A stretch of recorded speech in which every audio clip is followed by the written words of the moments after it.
A good writer must also be a good reader. So, fellow writers, what are you reading these days, and what lessons can you learn from it to apply to your own writing? It's Sam with a Friday video for you. I will answer those questions for myself in just a moment. Just wanted to say hi and yeah, and open this off with that general question I always pose to you. But I'm gonna try to go fast-ish because I'm reading a long book. There's a lot of things I want to say. So yeah, I'll just kick it off. Last book I last fiction book was The Shadow Rising. It's The Wheel of Time, book four by Robert Jordan. It's a thick book. These books are all thick. This might be the thickest one I've gotten to so far because it's 1,000 pages. I mean, there's a glossary and stuff, but the story was like 980 pages or something like that. I mean, they've all been like 600 or 700 at least, but this is I think the longest one I've read so far. So yeah, it's long. It took me a month or more.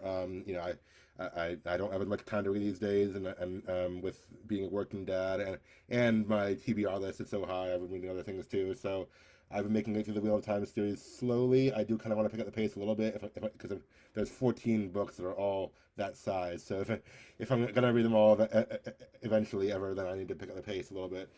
Or it's gonna take me years. But anyway, that's book four. I just finished that. I enjoyed it. I still think there are things like I don't know if you needed to be 1,000 pages. Like I remember feeling around page 200 or so that oh now I see what the plot is going. Like now the plot's picking up. You really should be able to feel that before page 200. I feel like, but I've seen that before in some long fantasy books. Like there's so much exposition and then it's like oh here's the plot. Yeah. I'm sure we've all been there. So I mean it's not perfect. I'm not gonna say I loved everything about it, but it was it's still a fun fantasy adventure. I'm still interested in the characters and the world, and I'm interested to see where it goes. So yeah, I do hope to keep reading the rest of the series after this. In all the free time I have.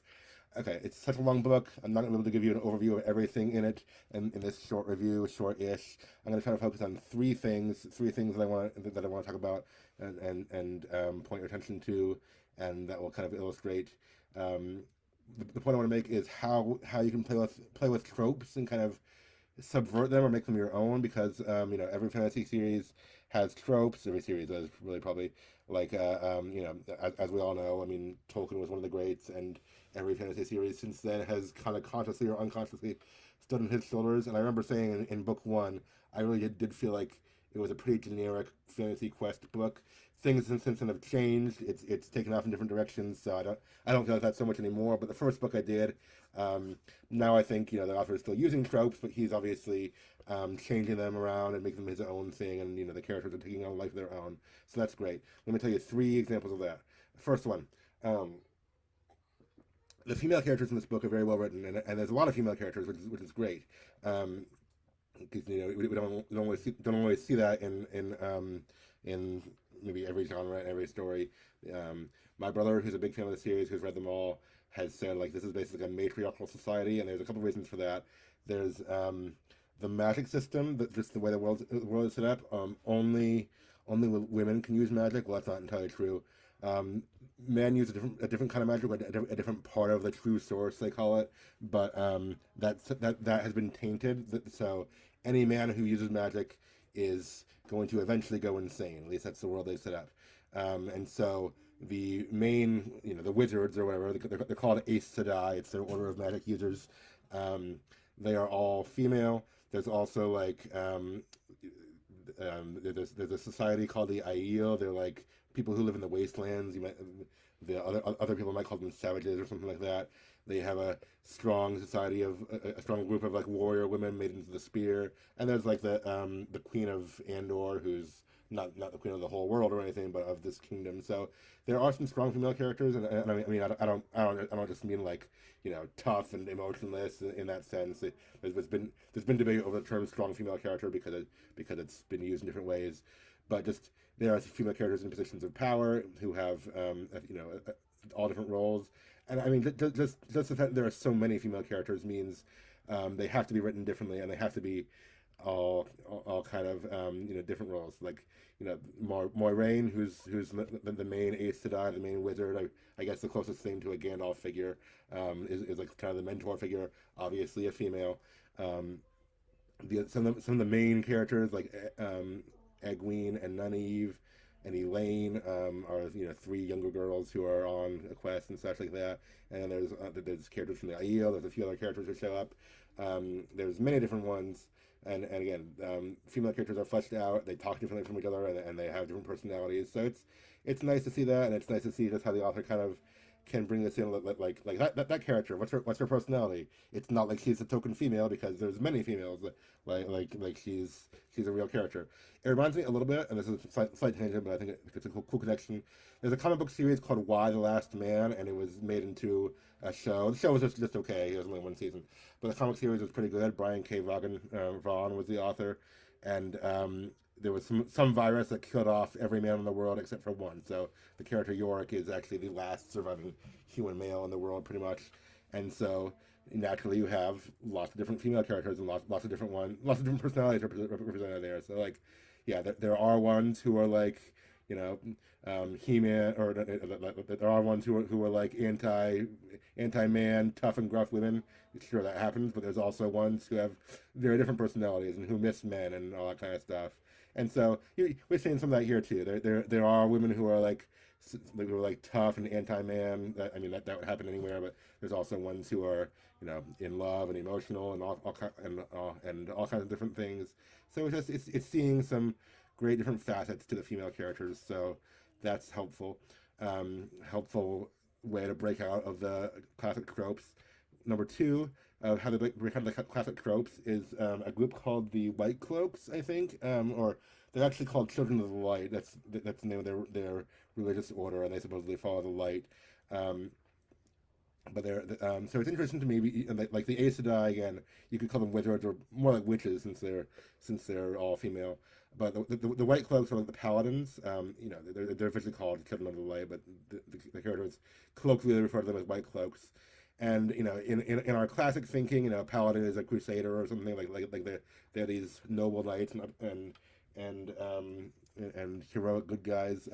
The Children of the Light are not good guys. Think of like, they think they are. They think they're doing the Lord's work or whatever, the Light's work. But think of like actual medieval crusaders or like inquisitors kind of thing. They're the people who have turned their holy quest into an evil quest, and they're pretty much unequivocally bad in this series so far that I've seen.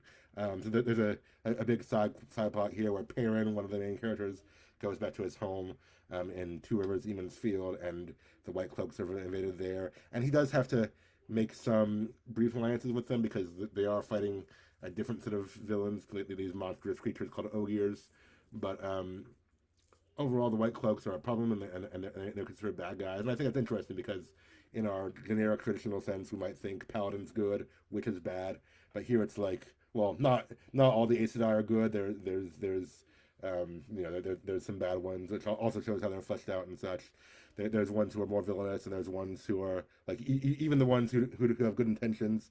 Other characters are like, well, they're magic. I want nothing to do with that. It's kind of considered like scary or freaky.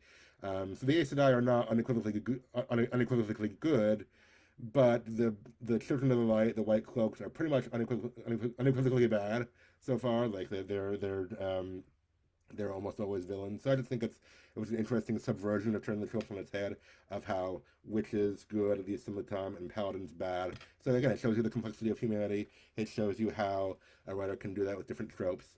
Third thing, and I kind of touched on this already, Rand is the main character, and of course, he's the male. He's a Dragon Reborn. He's one who can channel and can use magic. But of course, he's supposed to be going slowly insane, or so they say, because that's his curse for using magic, or whatever. So the question is, will he go insane before he can save the world, or whatever, or does he still have his destiny to fulfill? Will he be able to fulfill it, that kind of thing? And of course, he's using magic in this book. And again, I feel a little bit like Yorick in Y: The Last Man. He's not the only male character, but he's the male main character in a world kind of dominated by women. So that's interesting. And just one thing that really struck me is, he's not like the chosen one who becomes a noble hero. I'm sure he will he is and will become a hero, and he has noble intentions, but he's not. Again, it's not all one sided. It's not like, oh, he's always in command, always in charge, and he's gonna save the world. It's like he's going insane, and will he save the world or will he destroy it? We're not sure. So I think that's kind of cool. And one thing that just showed how he's struggling to hold up under this power. This is kind of early on. There was a battle, and Rand uses magic to basically kill a bunch of the evil creatures called ogiers, and that was cool. But still, many lives, many human lives were lost in the battle. And he was trying to use his magic. He's like, I can fix this with magic, right? And there was a little girl who had died. Obviously, tugs in your heartstrings. He tried to use his magic to bring her back, and he was able to animate her body with magic. But of course, he couldn't like bring her soul back or whatever. That's too much. I don't know if that's possible in this world, or if it was, Rand can't do it yet. So it was kind of this emotional moment of like he wants to be the hero, he wants to save everything, but he can't, and he has to wrestle with that. And is he already kind of going insane, trying to take on more power than he can? It was this powerful moment. So there's a lot more to it than that, obviously, to this book and the whole series. Some of you have read the whole series, or at least gotten further than I have, you know. But yeah, fun fantasy read, and obviously it's a time commitment, so not for everyone. And I'm going through it slowly, but I'm enjoying it. So that's The Shadow Rising. And if you read it, or if you read any of this book, or even if you just heard my quick summary here, um, maybe you can find some ways to work on the tropes in your own fantasy world and make them a fresh and original and different from just a stock fantasy story. That's all for today. Have a great weekend. Thanks for listening, and I'll see you next time. Bye.